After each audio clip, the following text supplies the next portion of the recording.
everyone. Good morning, good afternoon, and good evening. Welcome to the Multilingual Readout ICANN82 by EURALO on Tuesday, the 1st of April, 2025. In the interest of time, we will not do the roll call, but all attendees' names will be noted on today's Wiki-Agenda page after the meeting. Interpretation for today's session will include English, French, and Spanish. To listen to interpretation, please join Zoom using your computer audio. You will choose the language you will listen to from the language interpretation menu in the Zoom toolbar right at the bottom of your screen. Important reminder to everyone, before speaking, ensure you have selected the language you will speak from in the interpretation menu. If for any reason the audio you are listening to is silent, please select Unmute Original Audio. Please state your name for the record and the language you will speak, if speaking a language other than English. A kind reminder to everyone to please speak clearly and slowly to allow for accurate interpretation, and please state your name every time you speak, not only for transcription purposes, but also for the interpreters to identify you on the other language channels. For those presenting today, we do encourage you to use your cameras, if at all possible, when presenting to make it a little more personal. Thank you so much, and I will now hand the call back over to Sébastien Bachollet, Chair of EURALO. Thank you very much, Michelle, and thank you everybody for coming to this readout. It's becoming to be like a tradition. Even if we are the 1st of April, there will not be, hopefully, April Fool today. And we get sad news in the last few days, and I would like, even if you would like to say a few words about the passing of Nigel, I suggest that we go, no, not yet, sorry, not move to that, sorry. I suggest that we do that at the end of this around the clock, when we will be in the second part and spend time specifically for that. But I would like that we concentrate for the first part to the readout as and the content of what's happened at ICANN82, and then we will organize some exchange on that, please. And with that, I would like to give the floor to Adam Peake. He will be the first one to talk today. Thank you very much. Adam, please go ahead. Thank you, Sébastien. Thank you very much for the introduction. And Adam Peake, Global Stakeholder Engagement, ICANN, and a quick review of what we enjoyed in Seattle. I don't know if there are any slides, as there are some numbers, but I'll start talking. So it's the usual by the numbers presentation, and what we see is reasonably typical. It's the same as we would normally see for a community forum. Over 1,300 people participating in person, and we had 261 from Europe, so about just over 19%. Good numbers, and thank you for being there. The next slide, please. And here we see the online participation, and again, it's quite similar, from 1,300 down to just over 500, and the same percentage from Europe, which is interesting, I think. So we see 19.9%, so we're being very consistent from the European region, and again, thanks for participation. It's difficult with the time zone. And the next slide, please. Actually, that is the last one, Adam. Oh, was it? Oh, good Lord. Anyway, so I will now talk about a little bit about what we discussed. And I think the first thing is probably to mention that there was the community forum is always where we talk about the Community Excellence Award. And the recipient this year was Stephen Dieck, who has been involved in the country as a country code manager for many years, and a worthy recipient of the award. Quickly about some of the issues. I found it particularly interesting to talk about how we meet, which is a discussion that will continue, and the community is providing important input to that. Reviewing all of these sessions, you can go back to the schedule and you'll see the Zoom recordings and audio recordings and sometimes transcripts. There was an important session about geopolitical updates. There had been the update part had moved to the prep week, so we heard about what was happening then, and then the debate or the session in Seattle was more about discussion and opinion, and that was valuable. Something that I enjoyed during the opening ceremony, opening session, was Kim Davis, the IANA director, talking about time zone management. Those of you who were there over the weekend had experienced the clocks moving forward. And so Kim spoke about time zones, how they were created, and how critical, of course, they are to the global internet. The IANA manages this process. It doesn't set the policies for it, but it manages the process. And Kim's presentation, again, it's on Zoom, and you can find it on the Monday sessions in the welcome ceremony. Is well worth a quick review, and so is his blog, which I will put a link to in the chat. So I enjoyed that, and I know many other people came up to me afterwards and said the same. And the last point really is next time we meet, not just how we meet, but the next time we meet, ICANN83 in Prague, European region, the 9th to the 12th of June. So with that, thank you, and look forward to seeing you in Prague. Cheers. And I think I am over to Martin. Is that correct? Thank you. If that is correct, I'll take the floor. And thank you for that. All the things I don't need to say anymore. Indeed, Seattle was a great place to be, and good to see many of you.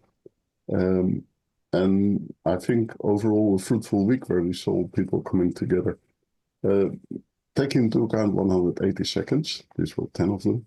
I'll limit myself to 3 highlights. One was this was the week that we adopted the strategic plan for the 26 to 30. And please, if you haven't done yet, review it. Many of you have. And I think what you will find is that many of the subjects that we talk about are truly prevalent and truly deserve our attention. So this strategic plan is not, the board confirmed it, but it's really a pan-ICANN strategic plan for all of us to take action as well at the appropriate actions.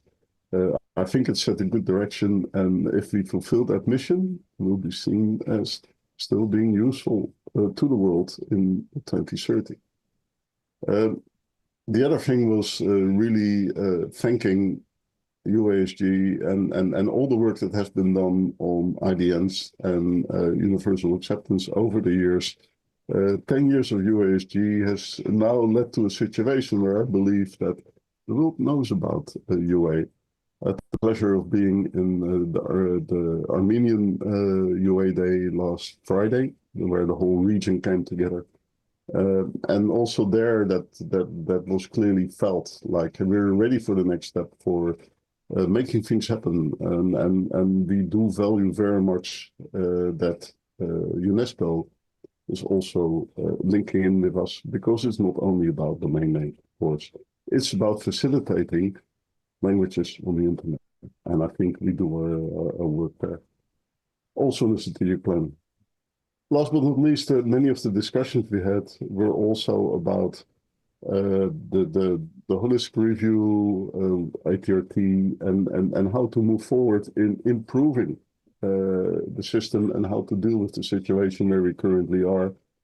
I think there's a wide felt need to move in a way that makes sense to all of us, and we've heard different voices about that, and I think this is one of the things you will be seeing to move forward quite soon now, even if much of the resources and much of the attention is focused on the next round of POD. So with that, I think that Pari is next. Thank you very much, Martin, and hello everyone. Pari Sven Yuri from EURALO ALAC speaking for the record. So I believe ICANN 82 marked yet another successful and timely gathering of our global community. As always, it was a privilege to participate in various very interesting discussions that took place. Today, I'm pleased to share highlights from a session I had the opportunity to moderate, the ALAC's plenary titled Core Internet Values Evolution. And sorry, I have a cat here. I apologize. Evolution and, oh, I apologize. So, Core Internet Values, Evolution and Challenges for ICANN.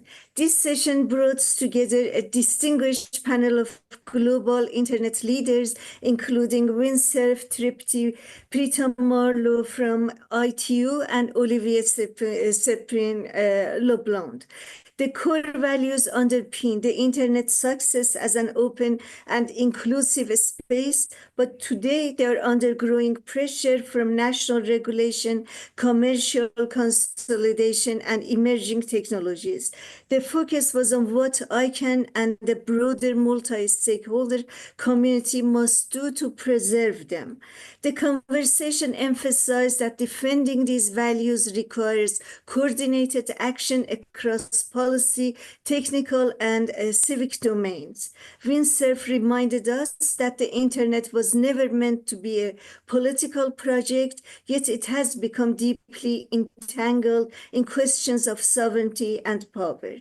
Tripti highlighted the importance of protecting the single root and the DNS integrity. Pritam linked our work to broader global framework like the Visas Plus 20 review and the Global Digital Compact. Olivier advocated for monitoring and measuring threats to guide evidence-based policymaking. I also challenged the panel with a key question: can we foster a strategic, value-based collaboration in a time of growing digital fragmentation? This question resonates throughout the discussion, and it's especially relevant for Europe, where regulatory initiatives reflect growing assertion of digital sovereignty. Community voices played an important role in this session. Adel Akplogan emphasized the importance of distinguishing infrastructure from usage in policymaking. David Lawrence stressed the power of individual contribution in upholding collaborative internet engineering. James Galvin warned about growing use of blocking technologies and the rise of walled gardens that change how users experience the internet. Tijani highlighted inclusivity, neutrality, and the risks of digital concentration, and the need of fair participation from underserved regions. Olga Cavalli underscored the need for government involvement and public education, particularly in the global south. Jennifer Chung called for more accessible communication between the technical and policy sphere, while Alejandro Pizzanti reminded us that the defense of core values must guard against well-meaning but harmful intervention.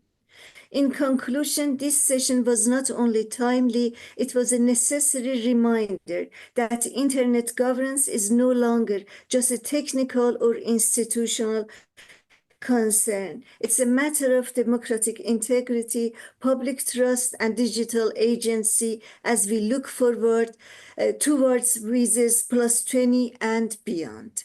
I stop here and thank you. I pass it to Jorge, I believe. Is Jorge here? Here, I'm trying to get connected. Hello, Pari. Hello, everyone. So thanks very much. Yeah, it's difficult not to talk about the obvious issue, especially coming from the GAC and being in Seattle with Nigel, having such a good time there. But yeah, let's go to the summary. Yeah, I think ICANN82 marked quite a lot of transitions. One, of course, very important to all our ICANN colleagues is that you have a new boss in town. I don't think he's a sheriff. He's a nice guy, or at least he looks like that. So we don't have to be afraid, like with other sheriffs all around the globe. And I appreciated his listening, his very down to the earth modus. So I hope he keeps on addressing expectations and keeping people equally happy, or at least equally unhappy in the community and in his staff, which is, after all, if you are a CEO of such an important organization, you cannot make everybody super happy all the time. The other transition, of course, in the GAC, we saw many new colleagues coming and going. There's a lot of rotation, and one rotation, of course, that didn't affect the people on the ground, but that was hovering all around the place, and especially being in Seattle in the US, was the change of the administration. So we will keep our eyes open on what that means, and also what the new leadership of NTIA, the DOC, and the Department of State brings. We also had a transition in the leadership of the GAC. Nico has now his second term starting, and we have a couple of new people in the GAC leadership, with Tiago from Colombia and Christine from Egypt repeating, and Ian, Sheldon, Marco, Hochebonik, and myself joining the circus. And of course, one thing that was very important to us, and we had a cross-community discussion, was the debate or the work on the code of conduct on SOIs. We see that there's progress being made. And if you read the very interesting communique, which is compulsory reading for everyone in the ICANN community, you will see that we ask the board for a speedy resolution of the file with clear and bright line rules for the code of conduct. Let's not overcomplicate things. Regarding the new round of GTLDs, of course, we followed the evolution with a lot of interest from the GAC, especially asking the organization to make sure that the new round really offers a very effective and efficient support program for applicants from underserved regions. So the ASP has to be a success to make the new round a success. I think we all agree on that. And of course, on WHOIS and DNS abuse, the other two evergreens in our discussions in the GAC, we saw small but persistent progress in some of the issues.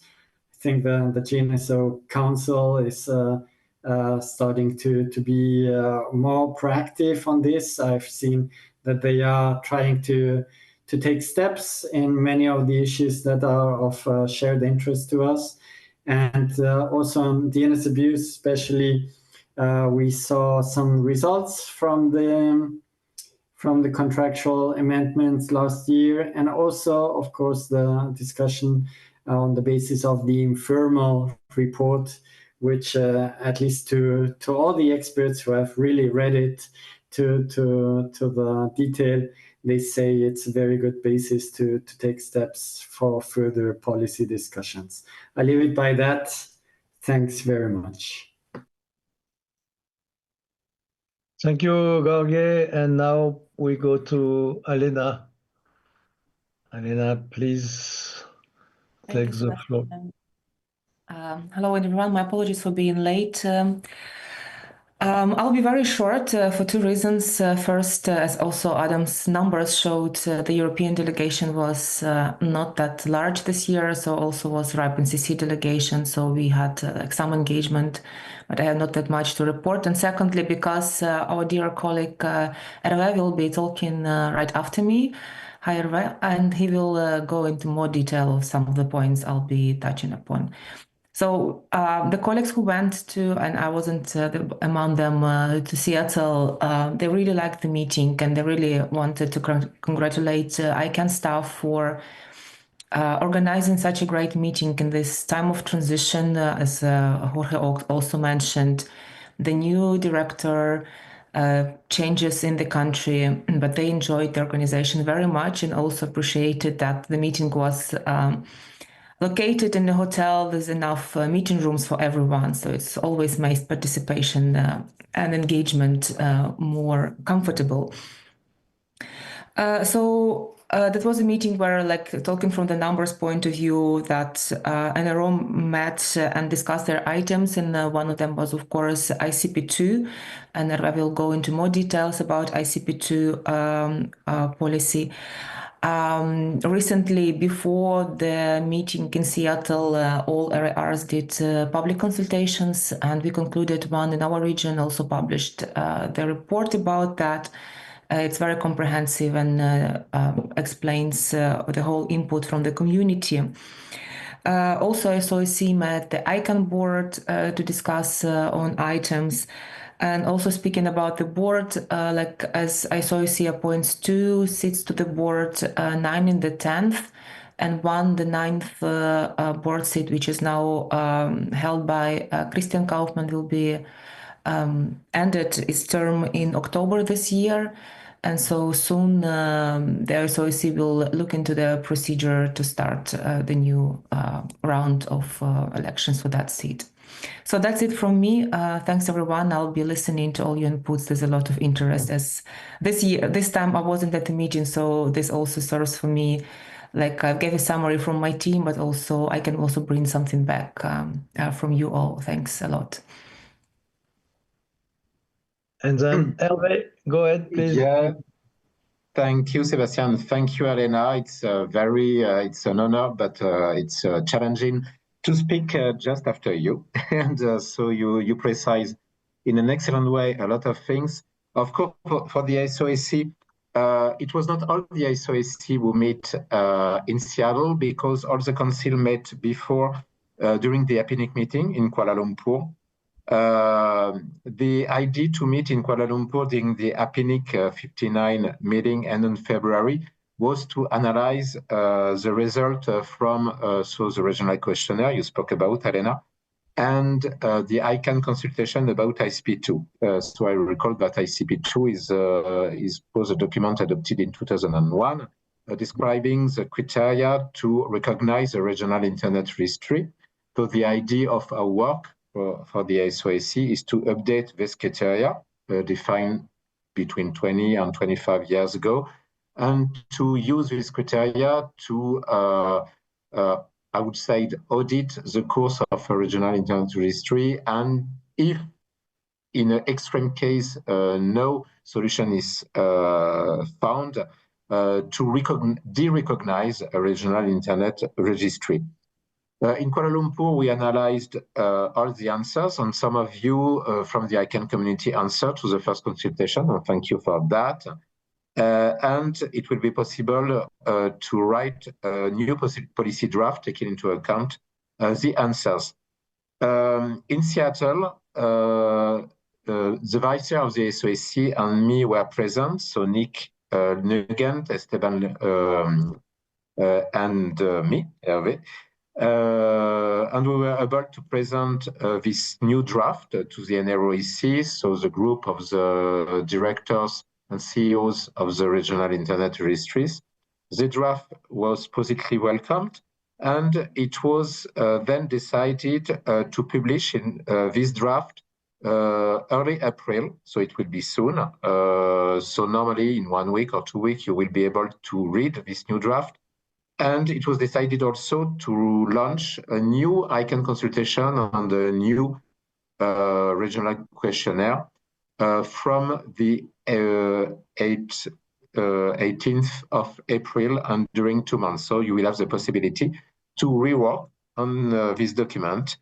And so it will be a pleasure then to meet ourselves in Prague during ICANN 83, where the SOAC will work on the answers and the outputs on the new consultation and to draft another version.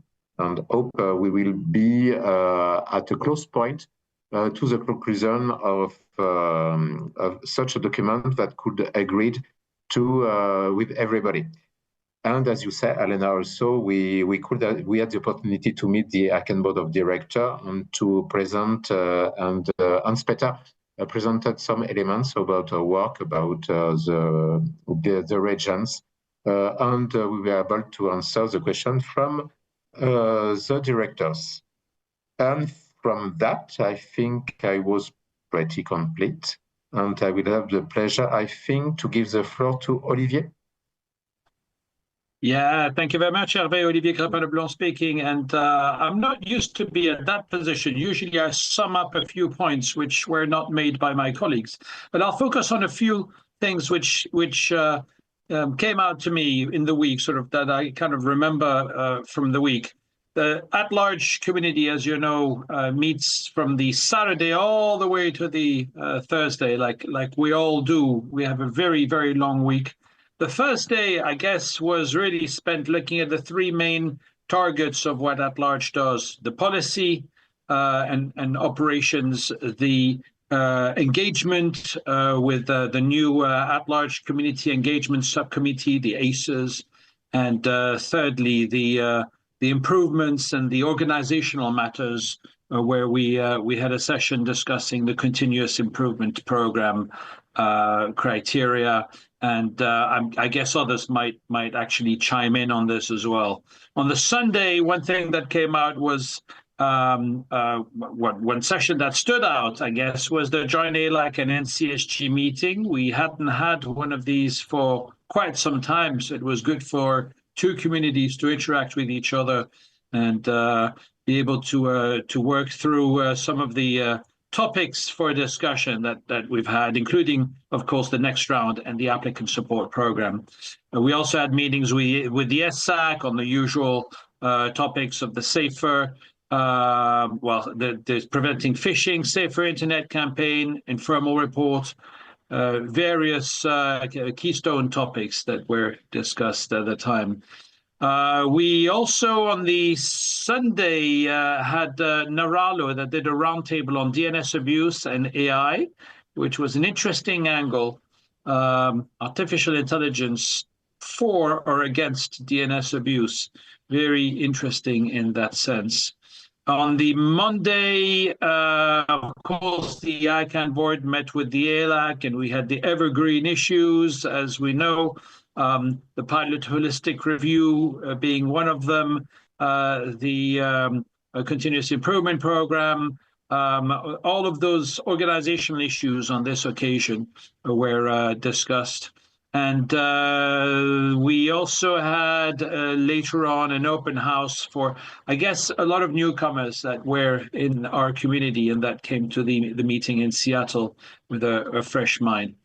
On the Wednesday, one of the plenaries, the other plenary that caught my attention was one that was led by Avery, looking at the applicant guidebook, the latest revisions of the applicant guidebook. And we had an interesting angle, and we had one person who spoke for a topic, the other person against.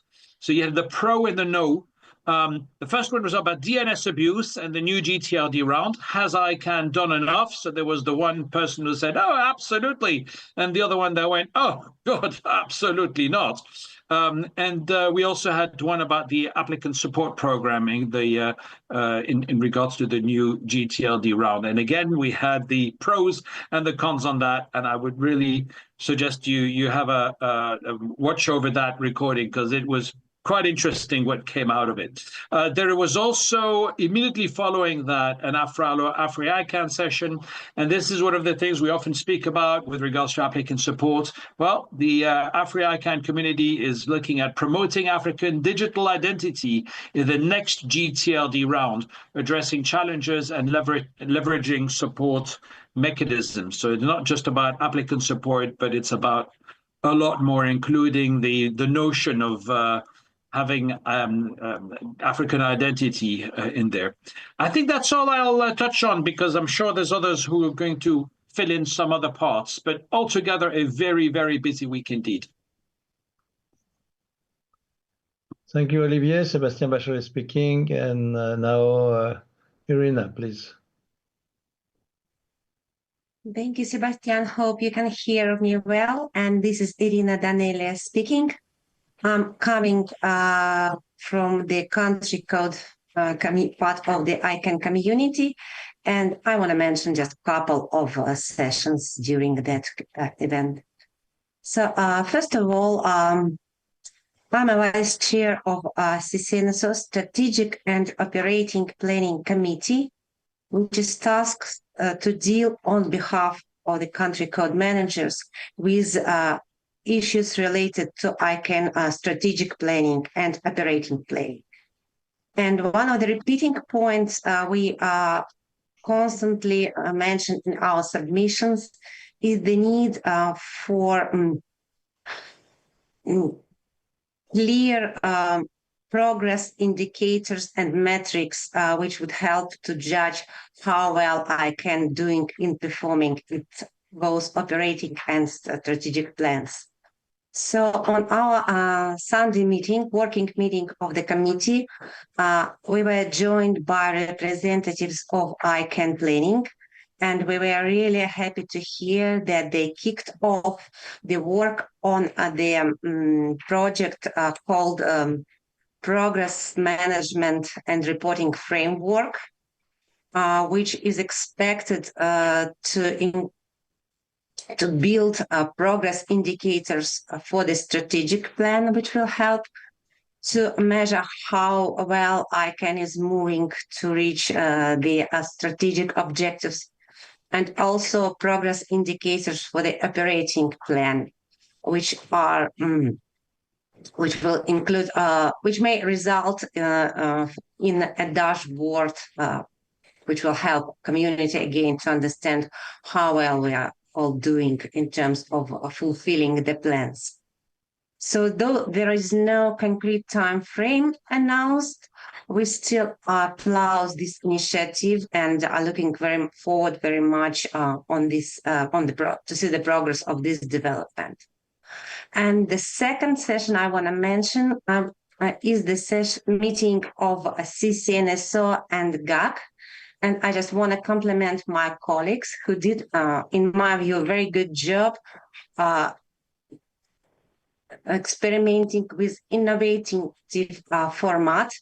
And in addition to the traditional plenary part, they also suggested the engagement session, which was interactive breakout groups exercise, aiming to demonstrate different CCNSO models and to give opportunity to GAC members to engage with the representatives of CCTLD who are very different in their size, in their governance models, in the way they use the technical backend operates, etc., etc.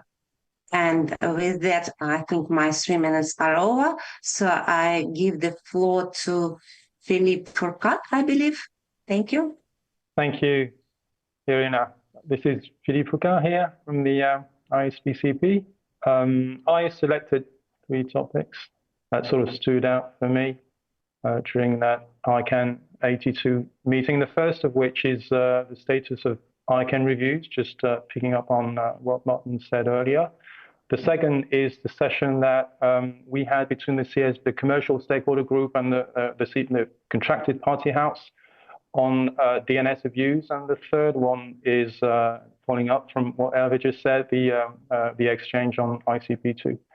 On the first topic, we had an interesting exchange with the board, we being the ISPCP, and I believe that was the same question for everyone. As a side note, it would be useful to have a community discussion moving forward on things like this, on sort of impasse that we've reached in terms of the backlog of reviews, the ATRT3 recommendations that have not been implemented.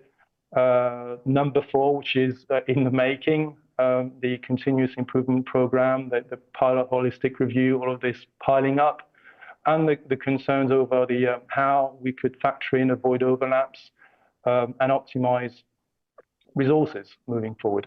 I think what's reassuring is that there's sort of a way forward, or global recognition, I would say, of the problem. The co-chairs after the ICANN82 meeting wrote to the board and proposed a way. The co-chairs of the PHR proposed a way forward in terms of factoring in the continuous improvement program and the structural review. Obviously, there are questions in terms of how we can align those two things, as well as the mandated reviews mandated by the bylaws. So certainly a challenge there, but there's hope, I would say. On the second topic, we had a really interesting session with the contracted party house on DNS abuse reports. We came back to actual scenarios, actual reports of DNS abuse, and trying to understand why those didn't get through or weren't treated the way we thought they would be. So the first exchange of information, and certainly a follow-up would be warranted, just to determine whether that advice was useful. Anecdotally, the scenario I put forward, a week later, the website was suspended. So I won't complain personally, but we need to have a follow-up on this. And the third and final session or topic, I would say, is ICP2, the Internet Coordination Policy number 2, and the recognition of regional internet registries. We had interesting exchanges, not only with the board, but also within the community on the sort of scenarios that should be tested, that this policy should be tested against, whether friendly or hostile or anything else for that matter. And I think a number of us within the community are looking forward to the updates that I understand will be coming in a couple of weeks from now. And I think that, well, obviously this is a crucial matter for the community. So these were the three topics that I found outstanding for ICANN82. With this, next on the line is Emilia, I think. Hi, thank you very much. Unfortunately, I won't be able to show myself to you because one of the outcomes of ICANN, quite unexpected one for me, was the broken laptop screen. So I have some technical difficulties in joining. However, still I would be very happy to share my insight with you, and there was indeed a lot of highly engaging discussions during the past ICANN. One that was already mentioned a couple of times by my previous speakers is the topic of DNS abuse. As Jorge mentioned, it's indeed an evergreen topic, and also it is quite a cross-community issue. And I think during the ICANN82 in Seattle, we had several very interesting discussions on it. Also, thanks to informal report, I think it created a good base to actually name some challenges and to formulate some conclusions on this, and also what could be the next steps when it comes also for the at large as such, or for the whole ICANN community. So I'm really looking forward to the next weeks, and also the next ICANN on how, in regards how this discussion will evolve and what will be the outcomes of it. Also, what was very interesting for me is how this topic was combined with AI. We had a discussion on that with during the at-large ISOC cross meeting. It was especially interesting to listen about different approaches to how AI can make it easier for malicious actors to do different kind of attacks.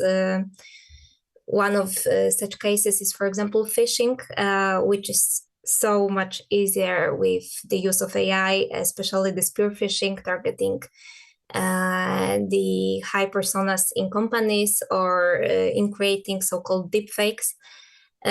So I think it is also a very interesting angle to take into consideration. Also, EURALO organized a roundtable on this topic and had a great lineup of speakers, which also, I think, contributed a lot to this discussion. For me, it was interesting because I think AI and ICANN scope of topics is not so easily cross-connected. However, they are also not separate. And the DNS abuse topic is a good example in this regard. And especially considering how quickly the technology is evolving, I think it is definitely important to give a closer look to this and how those trends evolve, and also how they influence phenomena such as just DNS abuse, but also other fields. So these topics were definitely of high interest for me. One last thing that I would like to mention is that also during this ICANN meeting, we, as at large, continued the discussion on ACES, at large community engagement team, which I think is highly important work, because in this new structure, we would like to focus on increasing the outreach we have to reach out to new communities, to new groups for which our work of ICANN may be complicated to understand. So we would like to improve the ways of communication and raising awareness among such groups. So we had the session on that, and we are continuing this work also after the ICANN meeting. Today was another meeting of this group. So I think this may be an interesting for all of you to follow up on, because I think capacity building is crucial for every community, for every structure in ICANN. So we hope that this work will be continued, and I really hope that soon there will be some new updates to share on this, how it worked out, and some practical action points on that. Thank you so much. And I think the next person after me is Emmanuel, if I'm not wrong. Yes, thank you very much. And thank you, EURALO and Sébastien, for the opportunity. So I will not be turning my video today, but I'll give the full update nonetheless. So from the non-commercial stakeholder group, we had a fruitful meeting, both NCUC and NPOC. So I represent NPOC as a policy chair. So let me take you through some key highlights that we actually picked from our participation. So on the strengthening the multi-stakeholder model, we noted growing concern about national legislation bypassing ICANN processes. So we call for better documentation of ICANN legitimacy and its success to help build an engagement with government. So on the structure of ICANN meetings, we had a meeting, the board proposed reducing the number of annual meetings.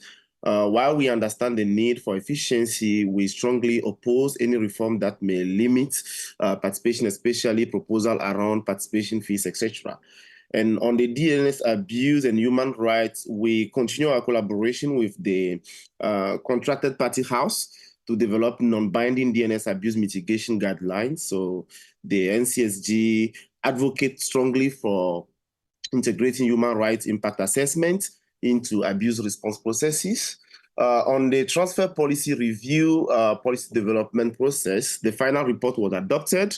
And while we supported it, we raised concerns about the absence of mandatory two-factor authentication and other key account security measures. We also pushed for including the human rights impact assessment with the policy recommendations. On the applicant support program, we actually had a meeting with ALAC. We advocate for a greater financial assistance, clearer legal and technical guidance, and meaningful outreach to underserved communities. We also question whether the 35% auction discount is truly effective. So this was also discussed during our issue forum. And we also had a joint session with the board. We emphasized on the importance of inclusivity, transparency, and fair representation, especially for stakeholders from the global south. In our exchange with the GAC, so we reiterate the need to align GAC advice with the GNSO policy processes and call for mutual respect towards the PDP outcomes.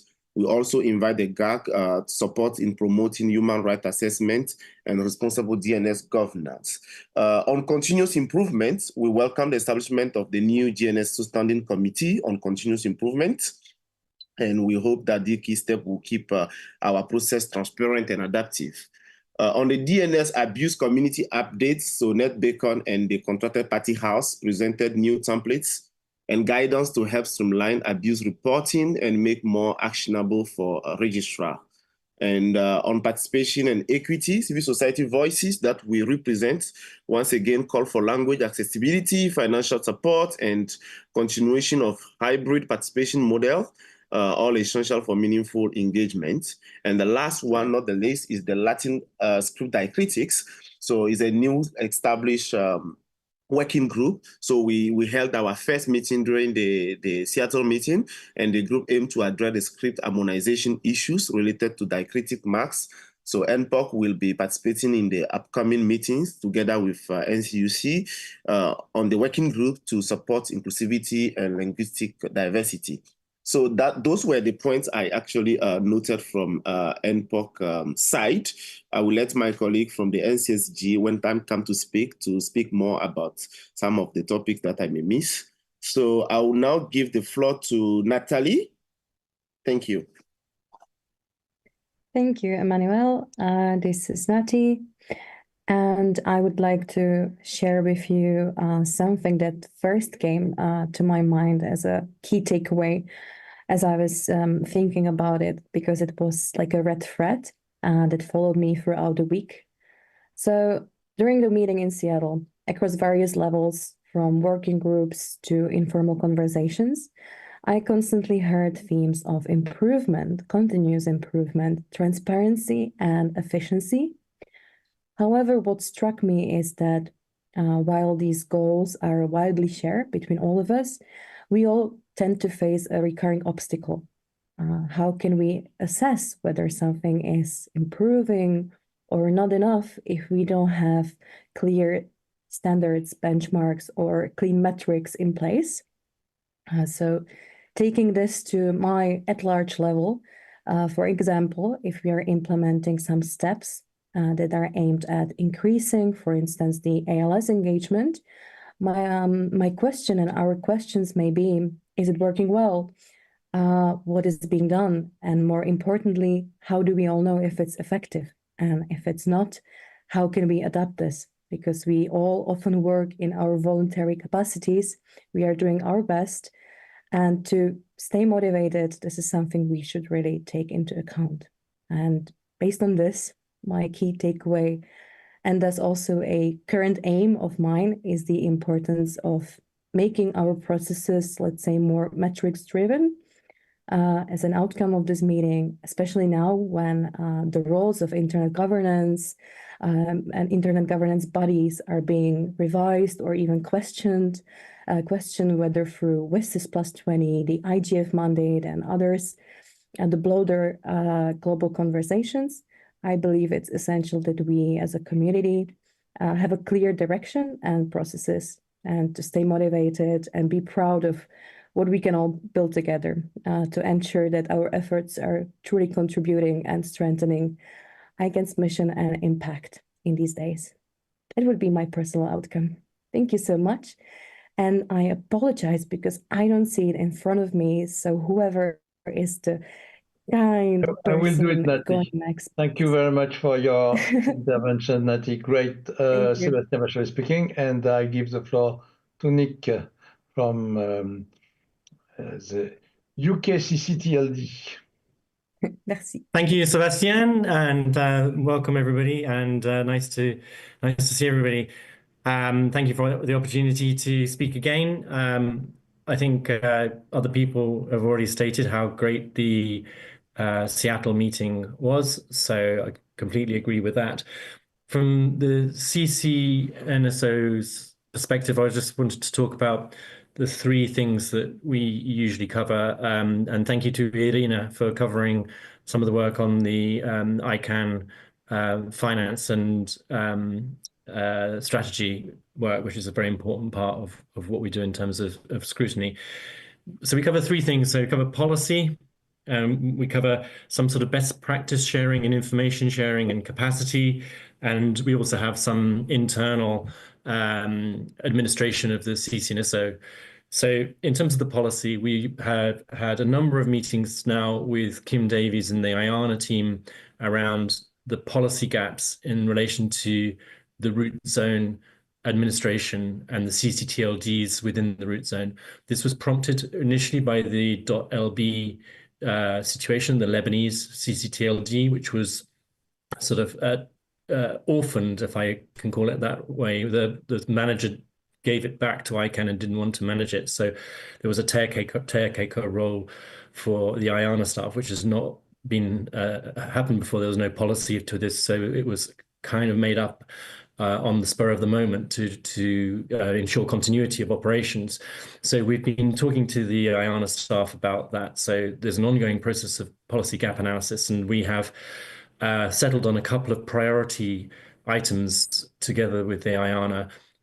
Firstly, in relation to the quality of the contact information that IANA has, because IANA doesn't have, it turns out, up-to-date information for contacting all of the CCNSO member, or even the CCTLD members who are in the IANA database, and that is a big problem for them in terms of ensuring that the CCTLD can be reached in cases of emergency.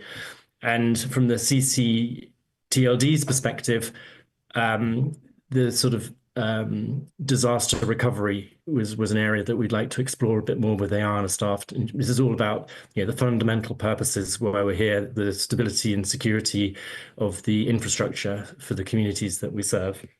So that was a very interesting session. In terms of best practice, I suppose what I cover personally is the DNS abuse area. So I'm chair of the CCNSO's DNS abuse standing committee, and we held a plenary session within the CCNSO around the topic of registration data, collection, purposes of collection, accuracy and maintenance, and the intersection with DNS abuse in terms of prevention or mitigation. And we had presentations from the Swedish and the New Zealand registries about how they collect and verify data, and then some insights from a GTLD registrar and from law enforcement about the topic. It's a very interesting session, actually. And it's not a surprise, I guess, to people that CCTLDs are quite, particularly where they have a nexus requirement, that you need to know your registrant in order to ensure that they meet the nexus requirement for the CCTLD. But what was interesting was that people after the presentations had a more nuanced understanding of the registration data and abuse, in the sense that it was still an important factor, but they realized there's a lot of other factors involved in DNS abuse, not just the accuracy of the registration data. So following the presentations, the importance of the registration data to prevent DNS abuse actually reduced. And I think a lot of CCTLDs are very large and well established, and actually a lot of our abuse is nothing to do with malicious registrations, it's to do with compromised websites. So it's an interesting topic. And I'll just wrap up finally by saying my time on the CCNSO Council came to an end, others continue, and we had fresh elections for the chair and vice chairs of the CCNSO. The chair continues to be Alejandra Reynoso, who is probably known to most of you, and with Jordan Carter from Australia, and B from .ng Nigeria, continuing as vice chair. So I'll wrap up there. Thanks very much. Thank you very much, Nick. And contrary to the photos, Matthias just informed me that he's sick. Therefore, let's go to Natalia, please. Thank you very much, Sébastien, and so pity about Matthias.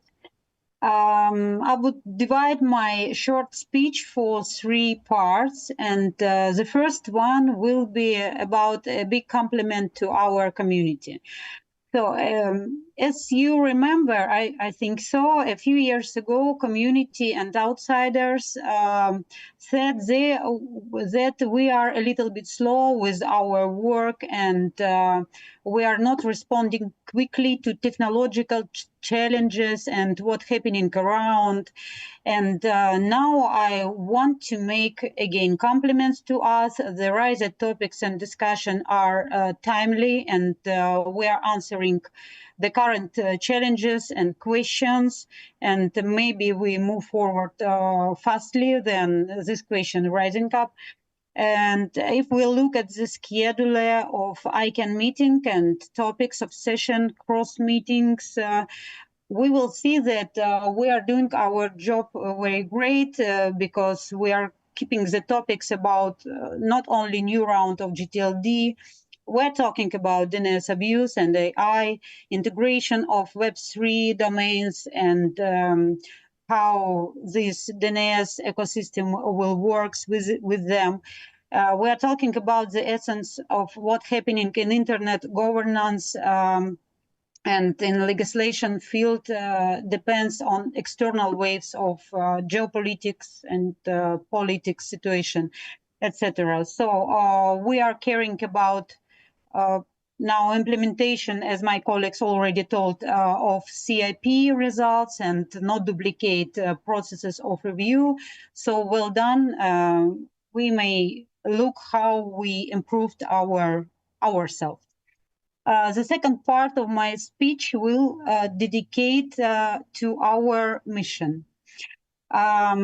I think it's very logical one step in my short speech, because when we are talking about what we need to do, we need to remind ourselves that, for example, at-large community is about end users' interest.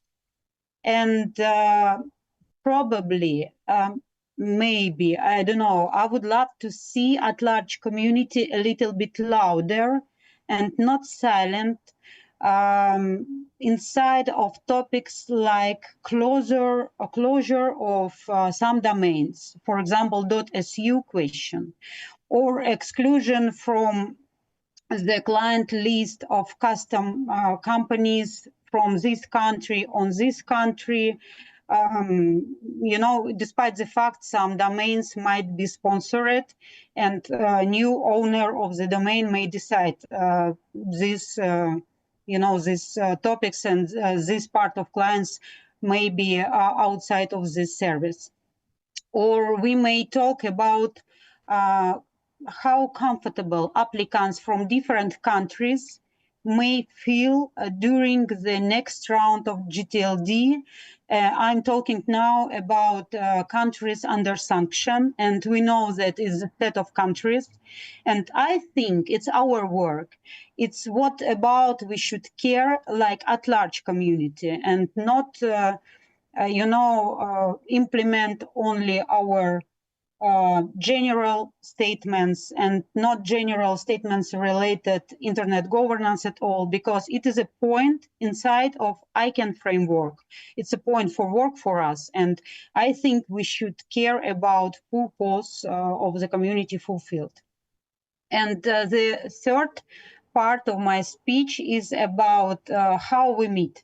Adam Peak already told about this group of discussion and this new wave of discussion inside of ICANN community. So maybe it will be potential changes and meeting schedules, and maybe we will have one fully online meeting during the year, and maybe we will be, how can I say, more restricted in a set of countries we will choose for our future meeting, because we know that our community worry about the special culture of each host country, restriction of entry and staying there, some visas issue we already discussing. So it's very interesting with which results this working group will come to Prague meeting, because it relates all of us.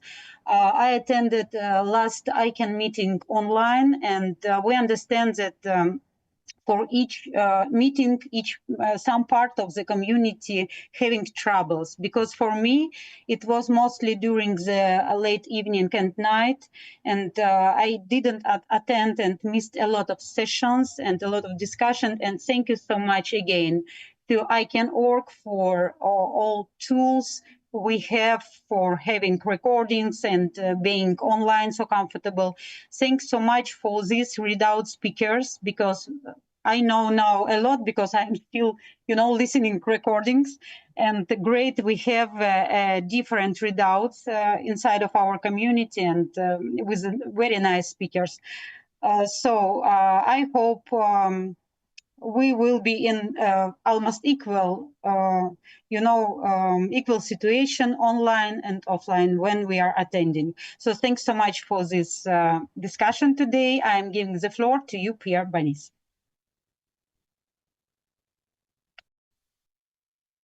Thank you very much, Natalia. I hope everyone is hearing me. So thank you, Sébastien. Thank you, everyone, for organizing this readout. I will share with you a quick takeaway of this ICANN meeting in Seattle, not going back to what Nick shared excellently about the most of the CCNSO session. Just 3 or 4 points. Of course, the first point is that the organization was brilliant. I mean, that was a well-organized ICANN meeting. It's always important to remind us all that the logistics are at the basics of everything. I mean, if it doesn't work, it doesn't work, but it worked. I would say also that there was a good blend in the agenda between time where we have to work inside our own community, our own constituency, and tracks of general interest. So if you are from an organization like AFNIC, where you have several several colleagues that are able to come at the same time. There is plenty of good experience for everyone, whether it is a techie or legal or marketing or everything. So it was a nice blend.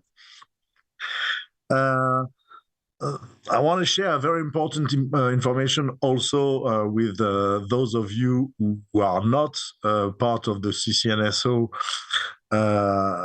It's that we had a very, very nice cocktail of the CCNSO as usual, which is something everyone should be jealous of, and we cherish this moment, of course. We had a nice session. I'm not very sure that Nick talked about it, but or maybe I missed it. But we had a nice session in the CCNSO about the contribution of the CCs to the financial contribution of the CCs to ICANN, and that was pretty interesting to see all these figures. I think this is an important work to recognize that they can be non-contracted parties in ICANN still really supporting the ICANN approach and supporting it with money. So this is something that no one knows. Some people don't know. A lot of CCs are contributing financially to ICANN also on a voluntary basis, and this discussion was pretty interesting. I want to mention also something I think I've never seen before during the GAC CCNSO session. Usually, I'm sorry to say that, but most of these GAC CCNSO or even, GNSO CCNSO or GNSO are very formal. You have the two chairs who have negotiated the agenda, and this is not the most rock and roll part of ICANN. At this GAC CCNSO session, there was a speed dating between CC managers and GAC members to better understand the two words with white papers, and it was very concrete, and I really loved it. I think we should build on this interaction, human interaction, a little bit more when we do sessions between communities. And I will finish. I'm very sorry, I was a little bit long, but I will just finish to mention a session that we had within the CCNSO also, an interaction with 3 board members that have strong links with CCTLDs. Of course, Patricio Poblete and Baron Holland, but also Becky Burr, who has been appointed by the GNSO, but has a long history with the CCs too. This session was interesting because it was an occasion to talk about what people didn't really talk publicly during the Seattle meeting, which was what about the new American administration? What do you think? What are the fears? And that was a very frank discussion with the positions of everyone in the room, and I would say a part where Becky Burr, with her long experience being here in ICANN from the very beginning, gave a statement of love to this organization.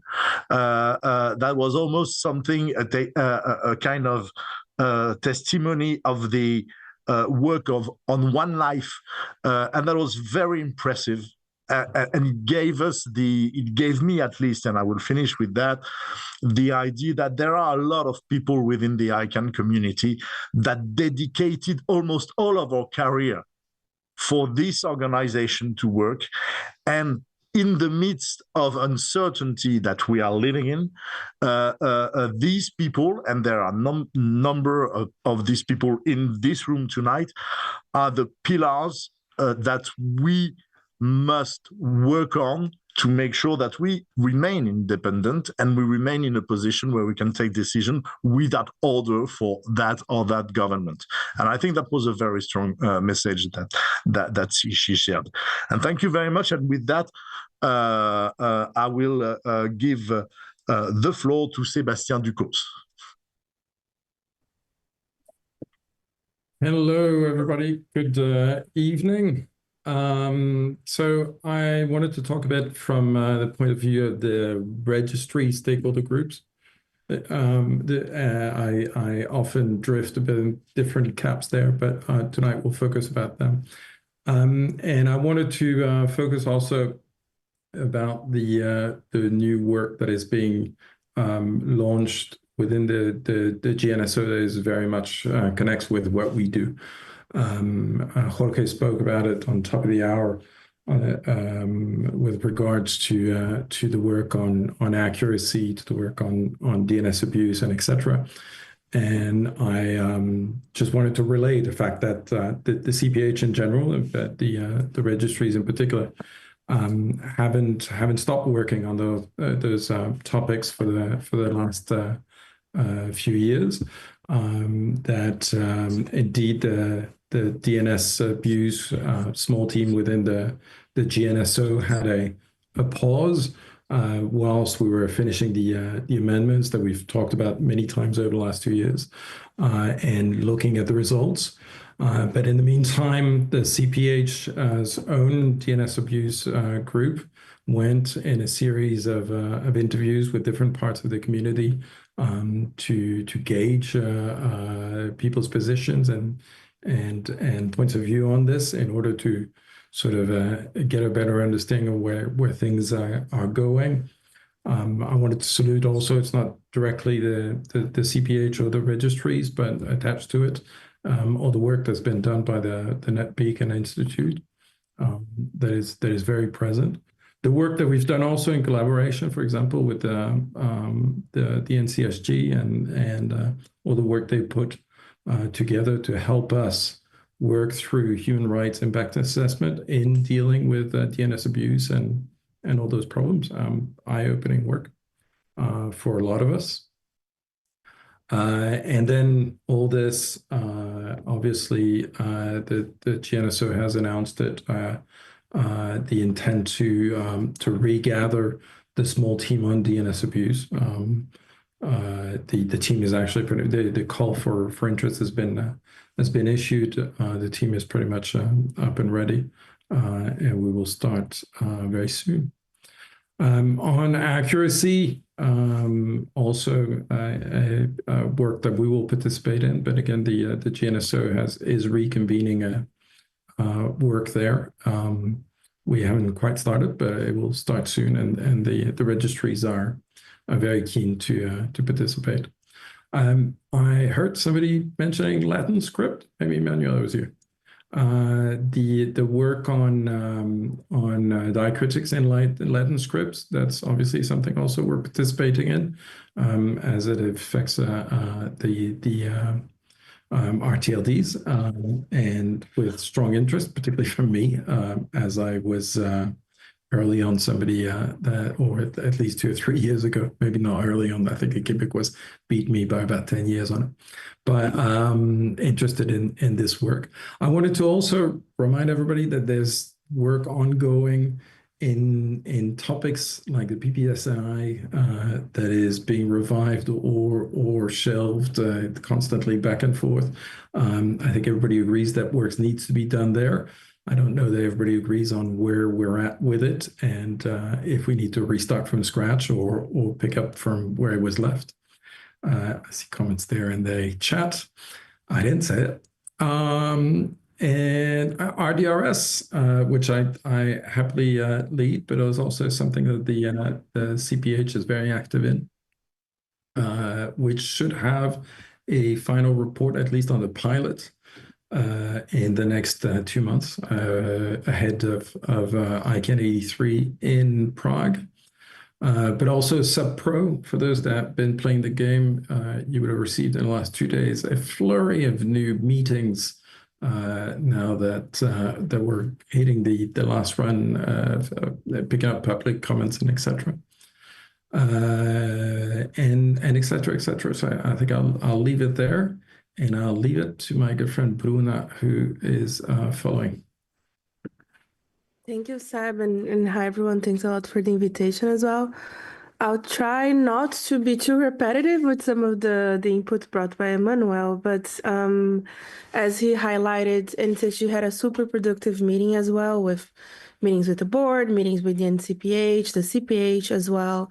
And we also highlighted, organized a couple of like membership meetings, but also an issues forum on behalf of NCSG. From this work, I'll perhaps start by the issues forum, because I think it's one of these new initiatives led by first NCUC and then NCSG to try to provide some sort of a deep dive into some policy aspects and discussions for the broader membership. So we have been seeing this as a really good and relevant kind of effort in order to bring everyone up to the same kind of stage when engaging with those topics. The second point I would highlight is the Human Rights Impact Assessment session. As many highlighted here, we hosted, together with other parts of the community, a session with the goal of developing human rights impact assessment guidelines for DNS abuse mitigation. This is a work that's being led by Farzani and Michaela, so it was part and has been part of a lot of the efforts NCSG has been doing more recently. And I'll just take the opportunity to also thank the community for all of the engagement in these aspects and these discussions. And then also going to the board meeting,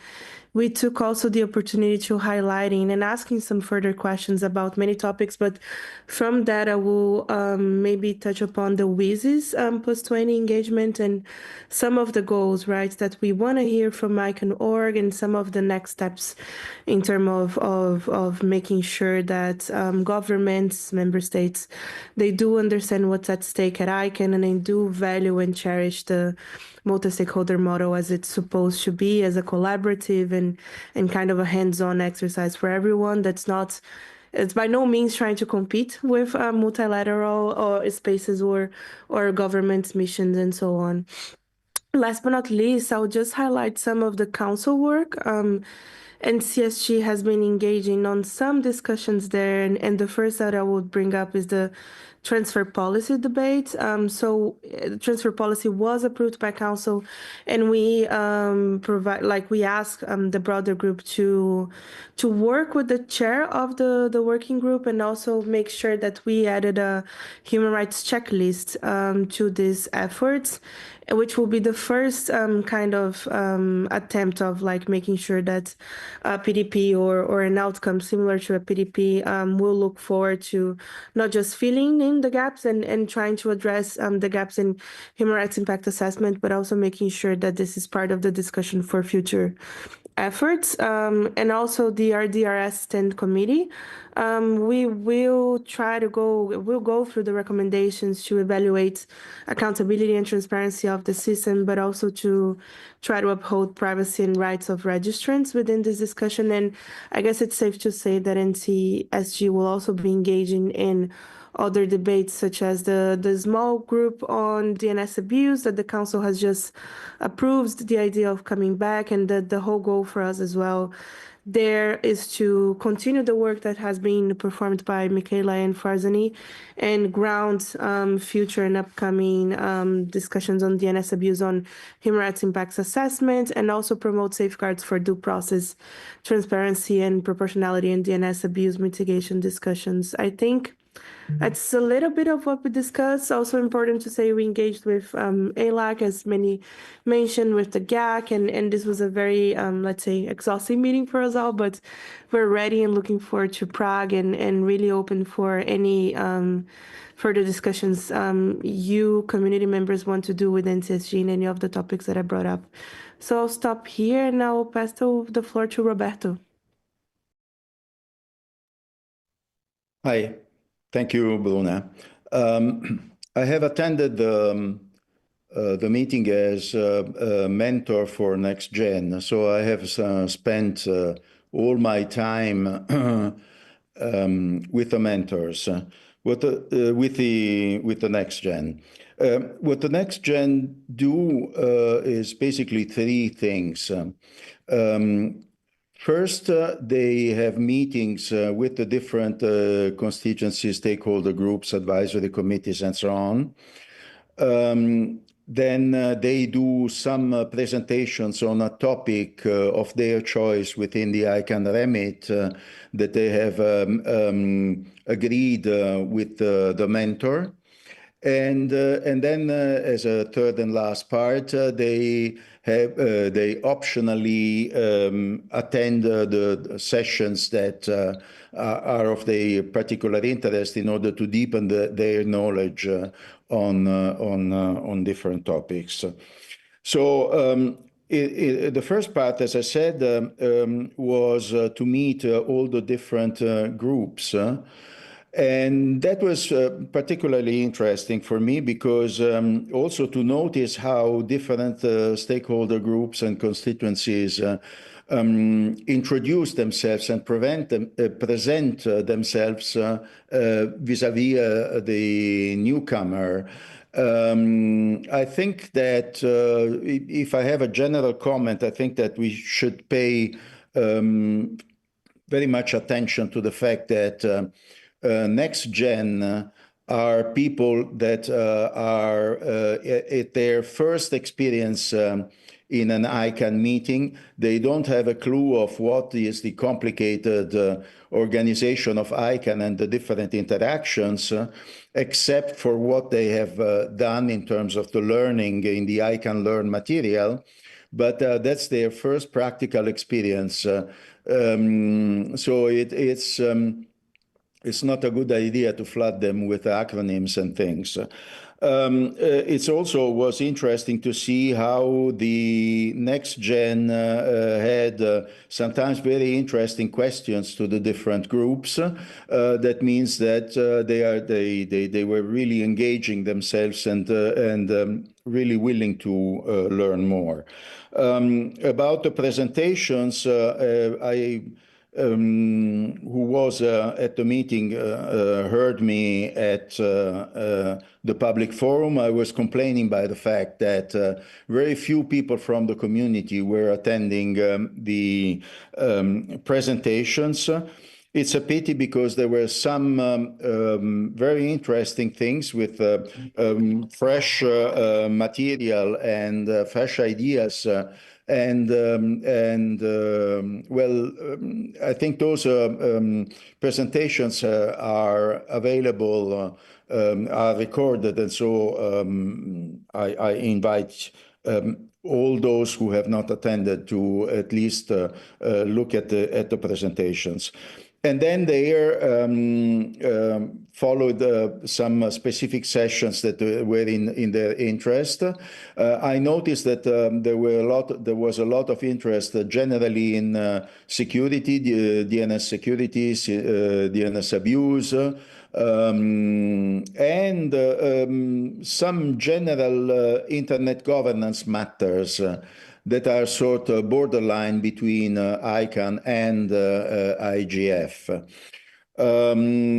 After my speech at the public forum, we had the wrap-up with the Next Gen, and I was very happy to see 8 board members at that wrap-up meetings. That means that for me, the message went through, and I think that the community is understanding the importance of the Next Gen that is basically our future. Thank you. I think that after me, it's a fellow that will speak about the fellow. Yashim or? Yes. Hello, everyone. I'm Yasser Zonar for the record. I'm the individual member of EURALO and the second time ICANN Fellow. My first ICANN fellowship was ICANN79 in Puerto Rico, and I'm grateful to be continued that journey at ICANN82 in Seattle. The second experience gave me a much deeper perspective with the foundation during ICANN79. I was better prepared to engage, ask meaningful questions, and contribute more actively. It was a great experience to see how multi-stakeholder groups work together in real time to make decisions about technical issues, policies, and the community. As an ICANN, as a EURALO member, I participated at large sessions and emphasized the role of users in shaping internet policies. The discussion around digital rights, cybersecurity, and public interest policies help the importance of inclusive voices and cross-community collaborations. And I learned about how the internet works in the ICANN sessions. I learned about what is WSIS plus 20 is. I learned about how the new GTLD process is working on. And it was a wonderful experience to learn all these things and try to understand how this is going to be work in the real time. I special thank to EURALO team and the Siranosh for guiding and supporting throughout this journey. I encourage other team members, youth, and newcomers to take the opportunity and get involved. The future of the internet depends on diverse, informed, and engaged voices, and programs like ICANN Fellowship are the excellent opportunity to learn, connect, and contribute meaningfully. I am engaged and actively involved in ICANN, and EURALO will remain an important focus for me to move ahead. And I will be connecting to be a next ICANN in Czech Republic. I will be there to understand more internet and more ICANN as well. Thank you. Thank you very much, Yassir. It's a pleasure to have you here during this readout. Next time after the meeting in Prague, we will not have a fellow, but a next gen, as a next gen will be coming from Europe, and that will be a good match for the next readout. I don't know if Chris Buckridge able to speak. Yeah, we hear you. Go ahead. Okay, that's good. My apologies. I'm on a train back to Brussels afternoon today, but thank you for putting on this invitation to be part of it. It's obviously hard being the last speaker to come up with something new to say, but on the positive side, it's nice to have been reminded of just how much goes on at an ICANN meeting and how much went on.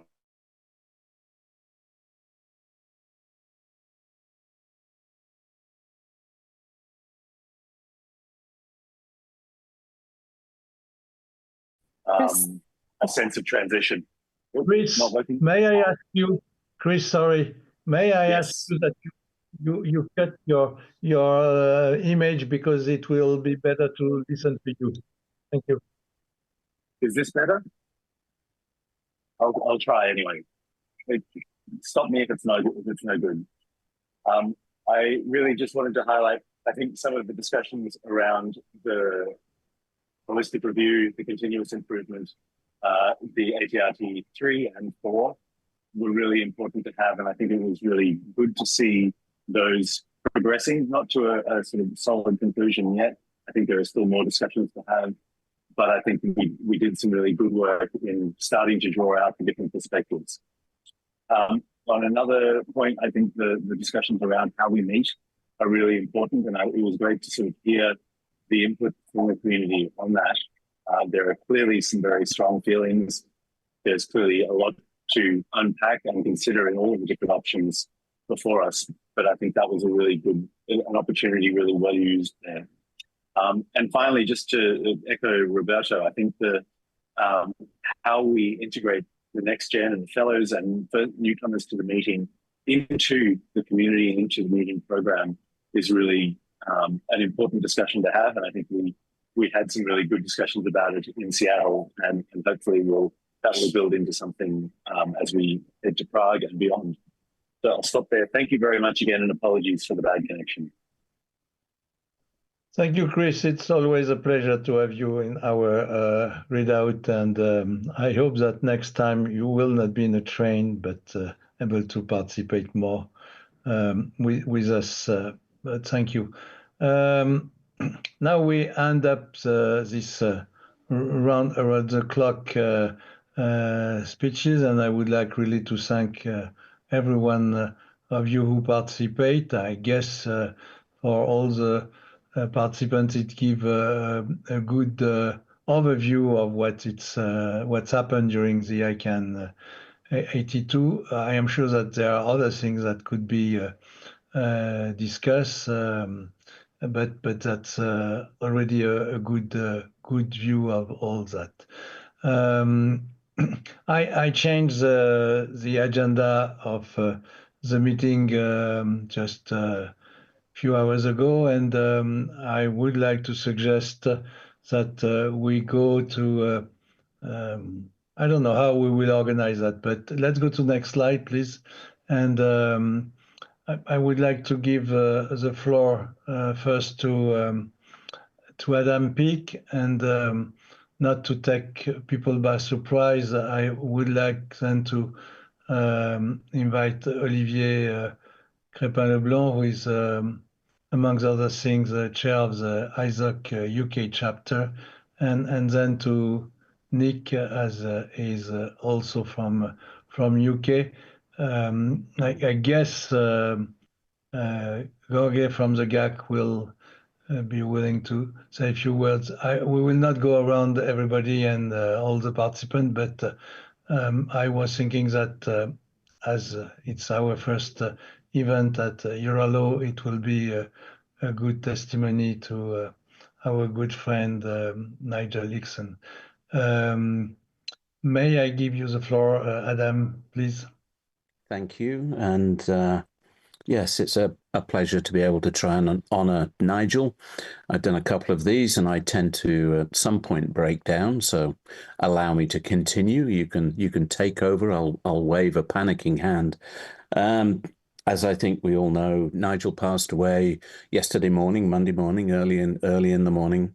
He'd had cancer for many years, and I had the good fortune to see him on Saturday. He was at home. He was with his family. He was lying on a bed, and he was comfortable. He was tired, and he was chatty. He was particularly chatty and chatting about Seattle, about seeing you all. Here we go. Okay, about seeing you all, because he loved it. He loved us, I think, and I hope we loved him.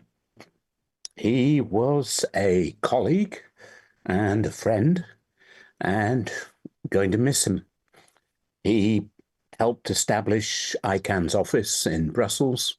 He led our engagement with the Commission, with the UN in Europe, and globally with intergovernmental organizations.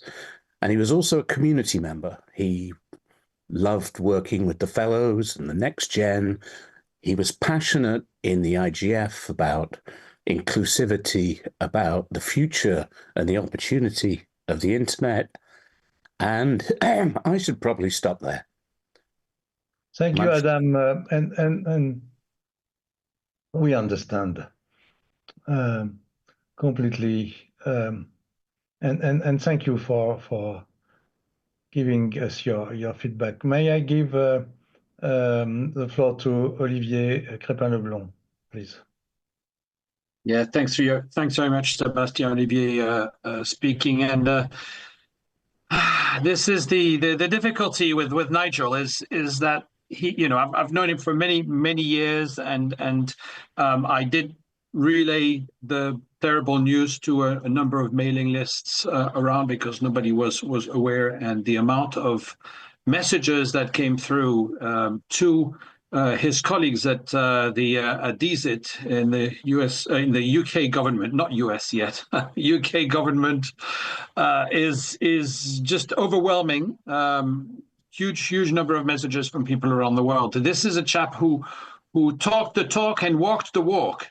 I remember a few times, a few moments which really stood out so much, which I'll remember for the rest of my life. A few of them, like at the European School of Internet Governance, where one of the things that we often did was to have some late night discussions with with the students, fueled by copious quantities of wine. And while I staggered and just made my way to the breakfast room the next day at 8:30 a.m., Nigel had already been out at 6 o'clock or 6:30, done his 10 kilometers of running, responded to emails, and then he was already there for breakfast with an incredible amount of energy. Number of times, another time, and with the a few days before the UK IGF, he turned to, we were in just around the corner in the pub around the corner from the Parliament, and he goes, "Well, what do you want the minister to say?" And I said, "Well, I don't know. What can the minister say?" And he said, "Well, just say anything he wants to say. I'll write it, and if he says it, that means he hasn't read it before he says it." So that's a typical Nigel thing to do and to say in this way. At the Global IGF in Berlin, I was sitting close to him, and during the taking stock, he turns around, he goes, "I think people are sleeping. This is just getting incredibly boring, and oh God." And he stood up and he went over to the mic, and he had an intervention which you might wish to watch, but he just woke the whole room up and brought this energy into the room, which only he could do to bring to everyone.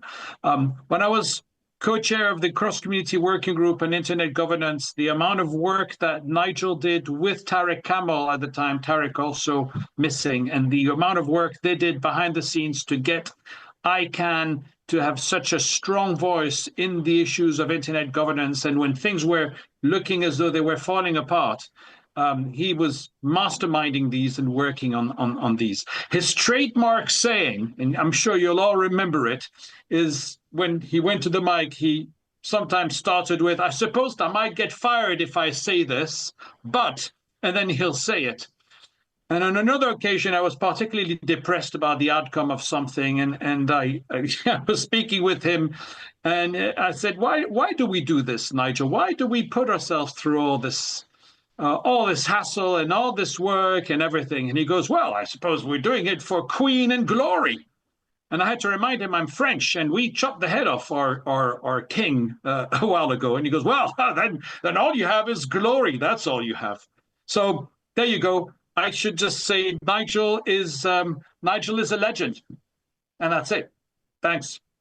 Thank you, Olivier. Maybe may I ask you to put the link about the memory book you were talking to us, to give the link to the participant somewhere? There doesn't seem to be a link yet. It's by email, and I will forward the email, or maybe Adam has a link. Let's find out. Okay. Yep. Adam, please. There are, Adam Peake speaking for the record, there are a lot of memorial books being discussed, and we're going to coordinate and make sure there's a central point for memories and comments and so on. ICANN will be doing something at some point, and the community will be encouraged to encourage us to do it. So thank you.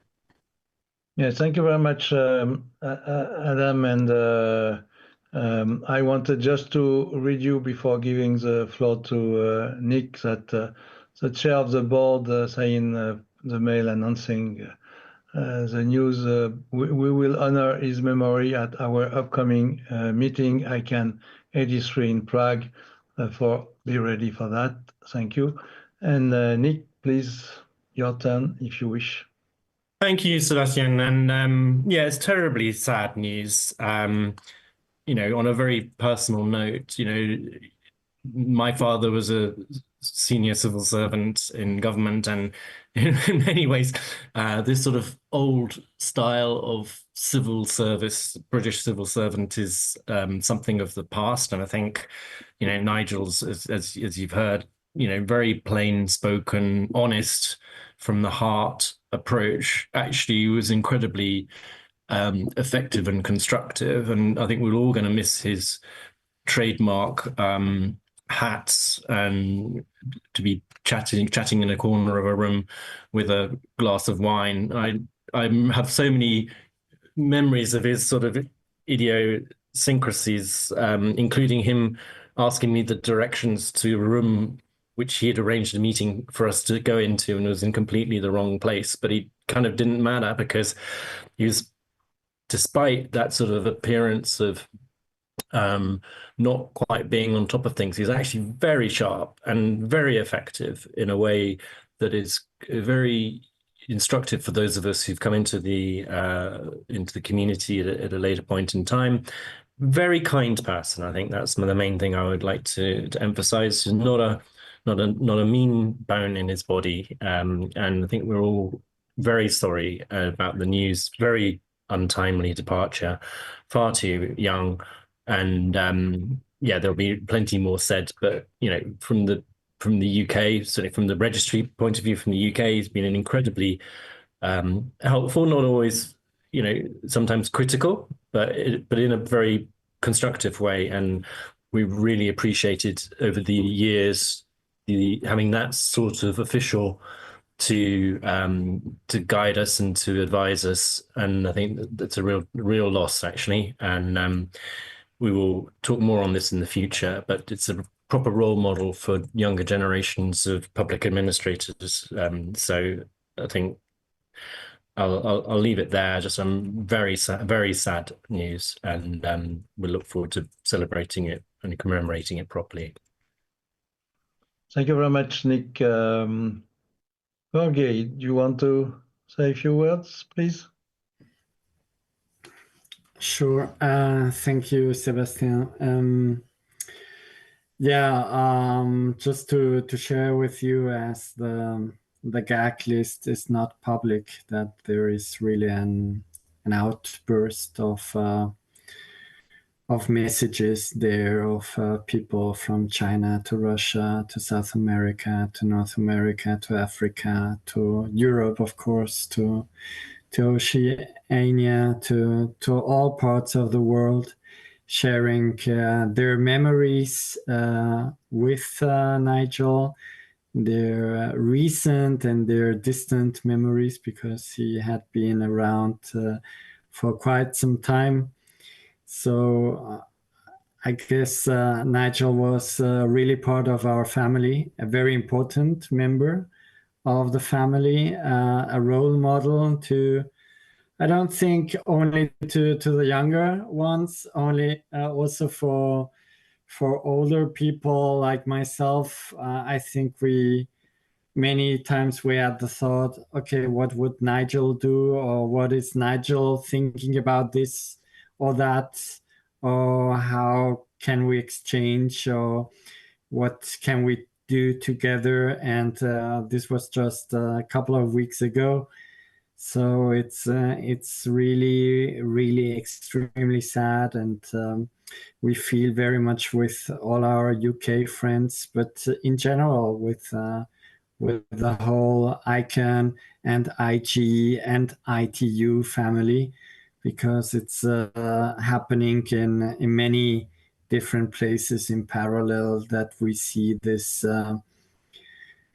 really sharing of memories and of sympathy and deep felt feelings for the passing of our dear friend Nigel.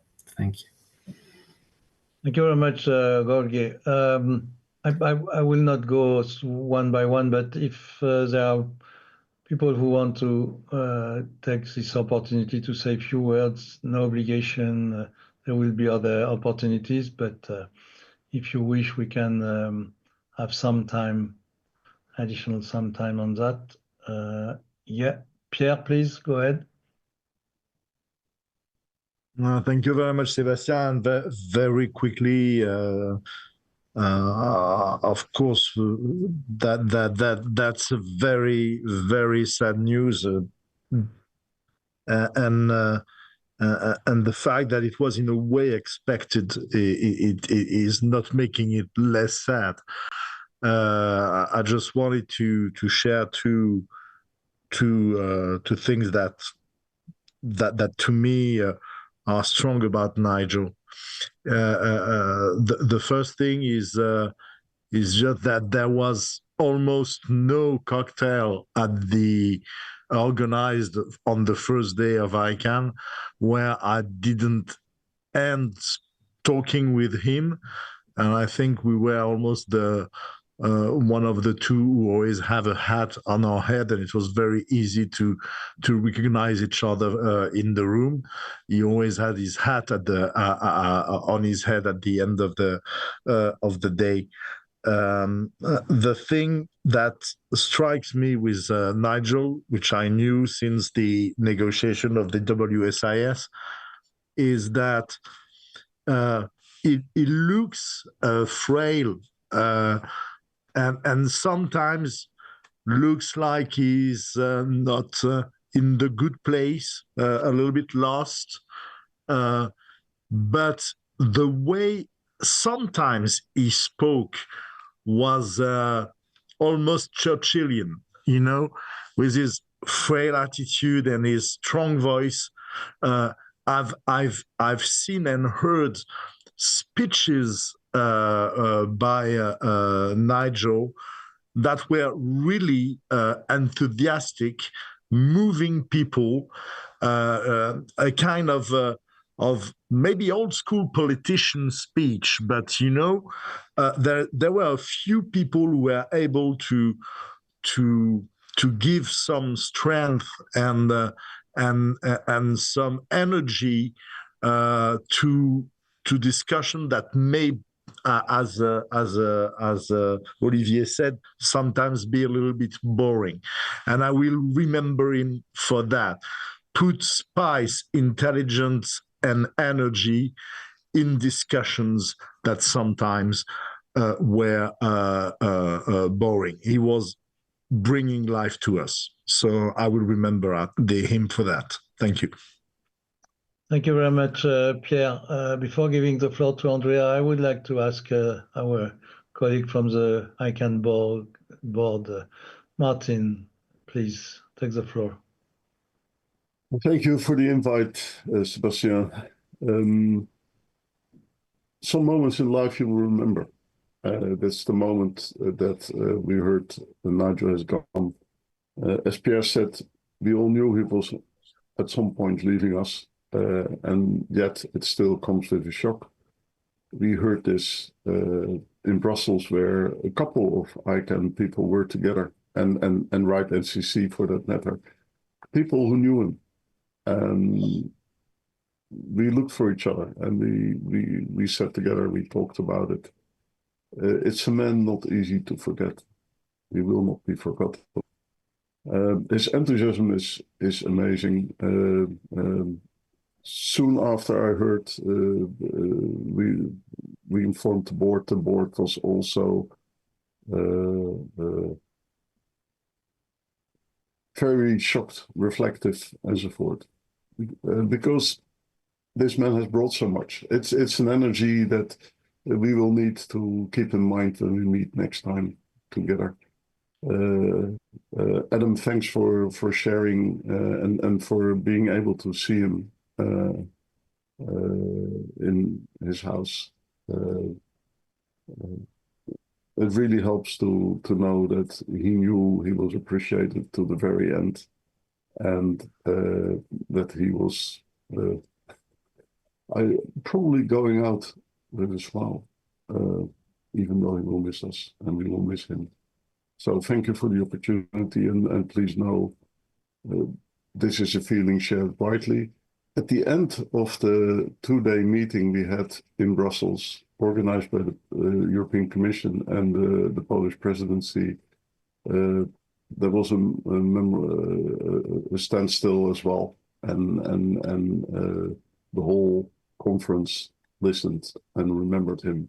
It's amazing how many people know him, and I haven't found people who knew him that didn't love him. So thank you for this opportunity. Thank you very much, Martin. Andrea, please.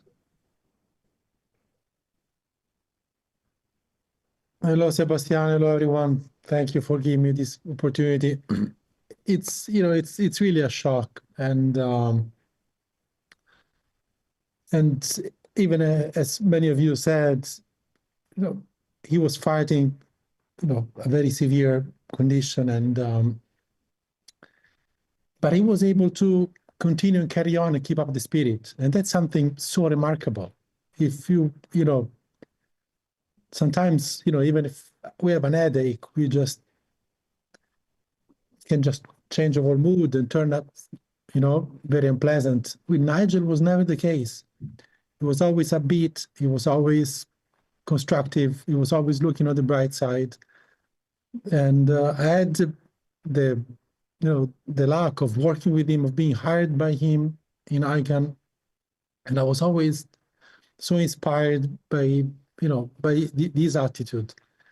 And, he left ICANN, and the way he left ICANN, personally, I think, he wasn't really happy the way he left. But it didn't turn sour. He kept in the community, he kept working proactively, and he did that in a really selfish way for, putting even his health on the line. And I think this is a learning that we should cherish. This is a community, it's so warming to see how many people share all these thoughts and memories of Nigel. But I think this particular feature of Nigel, of being there for the cause, for the internet, was so true that, it's almost impossible to match, but that's what we have to aspire for. And I'm sure that he will be, wherever he is, he's looking at us, and he will continue to inspire us with his experience. And as you can see, I was working with him for many years, but I didn't learn this amazing capacity that he had to stand up and give a speech and inspire him, right? In every situation. But I hope I made my point, and I really miss him, and it's been very hard. Thank you very much, Andrea. I guess we need to close the queue. Therefore, it will be great that the last one on the queue is Adam, and we go. Bruna, please take the floor. Thanks, Sébastien. I mean, I don't want to make it any longer, but perhaps just highlighting some of the things that everyone has said, right? Nigel was always very warm, very open, and a personality that transcended many spaces, right? He was someone that belonged not just to ICANN, but to IGF space, cherishing the ITU forums and so on. So I asked to take the floor just to maybe take this space and call on us really to make sure that his excitement, his warmness, and also his dedication to these topics really becomes our motivator for not just this year and the WSIS Plus 20 review, but for the many, many years to come within ICANN and many of the other spaces we're at. So let's not forget him, and let's make sure we're actually paying tribute to his memory every day within our work and within our participation in these spaces. Thanks a lot. Thank you very much, Bruna. Adam, please. Right, I'll give it a last go and see if I can hold this together. Something I learned on Saturday. So Nigel was sitting by the window looking at a garden, unusually a sunny day, and his wife pointed out, looking over a sort of vista of houses in suburban North London, and his wife pointed out about a mile and a bit away, kilometre or two, that was where Nigel was born, Potter's Bar, North London. And then she pointed a bit further, and that was where he went to school, which, if you look at the list of people on this call and the people he loves and were loved by in ICANN, we met him all around the globe. The people he met at the ITU, nearly hundreds, if not hundreds, tens of ICANN meetings, IGFs, all around the world.